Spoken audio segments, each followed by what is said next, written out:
தேர்தலிலேயே நாம் பங்கெடுக்கலாம் என்று முடிவு செய்துவிட்டோம்.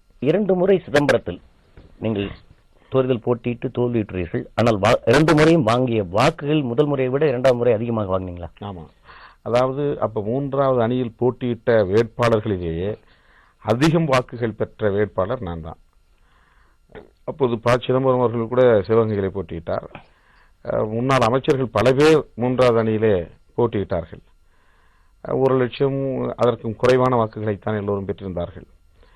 சிதம்பரம் தொகுதியிலே நான் சற்றும் எதிர்பார்க்கவே இல்லை. நான் அப்போதும் அரசு ஊழியராகத்தான் இருந்தேன். பிறகு ராஜினாமா செய்ய சொல்லி மூப்பனார் அவர்கள் நீங்கள் தான் இருக்க வேண்டும் என்று என்னை வற்புறுத்தினார்கள். நான் வேறு நண்பர்களுக்காக கேட்டேன். நண்பர்களுக்காக கேட்டால் சிதம்பரம் இல்லை, வேறு தொகுதியை வேண்டுமானால் நீங்கள் பெற்றுக் கொள்ளுங்கள் என்று சொன்னார்கள். ஏனென்றால் சிதம்பரம் தொகுதியை கேட்டு இளைய பெருமாள் வந்து கேட்டுக்கொண்டிருந்தார். அதனால் அவர் ஒரு மூத்த தலைவர், அவர் கேட்கிறார், அவருக்கு சிதம்பரம் கொடுத்து விடுகிறோம், உங்களுக்கு நீங்கள் வேற யாரைத்தானே நிறுத்த விரும்புகிறீர்கள், வேற ஏதாவது தொகுதியை பெற்றுக் கொள்ளுங்கள் என்று சொன்னார்கள். நான் விடாபிடியாக சிதம்பரம் வேண்டும் என்று திரும்ப திரும்ப கேட்டேன். எனக்கு தொகுதி பற்றி எதுவும் தெரியாது, ஆனால் சிதம்பரம் வேண்டும் என்று நான் தோழர்கள் எல்லாம் சொன்னார்கள் என்பதற்காக வற்புறுத்தினேன். சிதம்பரத்தின் மீது என்ன அப்படி ஒரு காதல்? அதுதான், அது என்னவென்றே எனக்கு தெரியாது. தொகுதியை பற்றி எதுவுமே எனக்கு தெரியாது. இயக்கத் தோழர்கள் எல்லாம் சிதம்பரத்தை விடாதீர்கள், வாங்குங்கள் என்று என்னை திரும்ப திரும்ப சொன்னதனால் அங்கே ஓரளவுக்கு விழிப்புணர்வு உள்ள ஒரு தலித் சமூகம் அங்கே இருக்கிறது என்கிற காரணத்தால் அதை நாங்கள் கேட்டோம். அப்போது அவர் சொன்ன நிபந்தனை, நீங்கள் போட்டியிடுவதாக இருந்தால் சிதம்பரம் தருகிறோம் என்று சொன்னார். இப்போ நான் போட்டியிடுவதாக வாய்ப்பில்லாத நிலை, ஏனென்றால் நான் அரசு ஊழியர், அதுவரையில் நான் ராஜினாமா செய்யவில்லை. 88 நான் வேலைக்கு சேர்ந்து 99 வரையில் பணியாற்றிக் கொண்டிருந்தேன். எத்தனை ஆண்டுகள் பணிபுரிந்தீர்கள் என்று கேட்டீர்கள் அல்லவா? 11 ஆண்டுகள் நான் அரசு துறையிலே இருந்தேன். ஆக இந்த நிலையிலே நான் 99 மூப்பனார் அவர்களுடைய வற்புறுத்தலில் நானே வேட்பாளர் என்று ஒப்புதல் கொடுத்து என்னுடைய அரசு ஊழியர் பதவியை ராஜினாமா செய்தேன். அது ஆகஸ்ட் 17, 1990. வாங்கிய வாக்குகள் என்ன? அப்போது 2,25,000 சில்லறை வாக்குகள் பெற்றோம். அந்த வாக்குகள் பல்வேறு கலவரங்களுக்கு இடையிலே கிடைத்த வாக்குகள். அப்போது திமுக பாமக கூட்டணி, அப்போது திமுக ஆளுங்கட்சி, காவல்துறை, திமுக பாமக எல்லாம் சேர்ந்து மிகப்பெரிய அளவிலே நமக்கு ஒரு நெருக்கடியை அடக்குமுறை தந்தார்கள். 70-80 கிராமங்கள் அப்போது தாக்குதலுக்கு இலக்காகின. 15 கிராமங்கள் தீ வைத்து கொளுத்தப்பட்டன. எல்லா வாக்குச்சாவடிகளிலும் இளைஞர்கள் தாக்கப்பட்டார்கள். 70-80 பேருக்கு மேலானவர்கள் காயமடைந்தார்கள். எலும்பு முறிந்தது, மண்டை உடைந்தது. அதையெல்லாம் தாண்டி 2.25 லட்சம் வாக்குகள் கிடைத்தன. அதுதான் எங்களுக்கு கிடைத்த ஒரு ஞான ஸ்நானம் மாதிரி.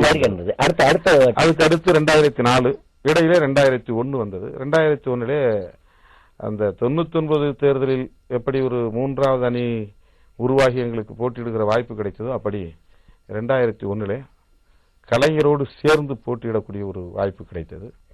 அப்போது தமிழகத்திலே 8 தொகுதியும், புதுச்சேரியிலே 2 தொகுதியும், 10 தொகுதிகள் தந்தார்கள். நான் மங்களூர் தொகுதியிலே போட்டியிட்டு வெற்றி பெற்றேன். மற்ற தொகுதிகளில் வெற்றி பெற இயலவில்லை, ஆனால் நல்ல வாக்குகளை பெற்றோம். 2004 பொதுத் தேர்தல் நாடாளுமன்றத்திற்கு வந்தபோது சிதம்பரம் தொகுதி வேண்டும் என்று நான் முதல்வரிடத்திலே கேட்டேன். அப்போது அது தருவதற்கான வாய்ப்பில்லை என்று முதல்வர் கலைஞர் அவர்கள் மறுதளித்தார்கள். எனக்கு ஏதோ ஒரு நெருடல், உறுத்தல், அது ஒரு வேதனையை தந்தது. தமிழகத்திலே தாழ்த்தப்பட்ட சமூகத்தை சார்ந்தவர்கள் ஏறத்தாழ 24% பேர் இருக்கிறார்கள். இது சாதி உணர்வோடு நான் பேசவில்லை, ஆனால் அரசியல் என்பது சாதி அடிப்படையில் கணக்கிடப்படுகிறது. ஒவ்வொரு சமூகமும் எவ்வளவு வாக்கு வங்கியை பெற்றிருக்கிறார்கள், மக்கள் தொகை எவ்வளவு என்பதை வைத்துதான் அரசியல் காய்கள் நகர்த்தப்படுகின்றன. ஆகவே இவ்வளவு பெரிய சமூகத்தை சார்ந்த ஒரு இயக்கம், நாங்கள் எல்லா தலித்துகளுக்குமான தலைவர் அப்படிங்கிற தகுதியை பெறவில்லை என்றாலும் கூட, ஆனால் ஒரு ஒடுக்கப்பட்ட சமூகத்தின் பிரதிநிதித்துவம் செய்யக்கூடிய இயக்கமாக அன்றைக்கு நாங்கள் வளர்ந்திருந்தோம். ஆகவே எங்களுக்கு ஒரே ஒரு இடம் வேண்டும் என்று கேட்டபோது, அது பல்வேறு அரசியல் காரணங்கள் இருந்திருக்கலாம், எங்களுக்கு அது வழங்கப்படாதது வேதனையாக இருந்தது. அந்த வேதனையால் நான் எம்எல்ஏ பதவியை ராஜினாமா செய்துவிட்டேன். அது உதயசூரியன் சின்னத்தில் தான் நான் போட்டியிட்டு வெற்றி பெற்றிருந்தேன். ஏதோ ஒரு மனக்கசப்பு ஏற்பட்டது. மனக்கசப்பு ஏற்பட்ட பிறகு எப்படி நாம் சட்டசபையிலே போய் திமுக உறுப்பினராக இருந்து செயல்பட முடியும்? நமக்குத்தான் மனக்கசப்பு ஏற்பட்டு விட்டதே. ஆகவே இந்த பதவி தேவையில்லை என்று எனக்குள்ளாக நான் குமைந்து அந்த பதவியை ராஜினாமா செய்துவிட்டேன். செய்துவிட்டு தனித்து போட்டி என்று அறிவித்தோம்.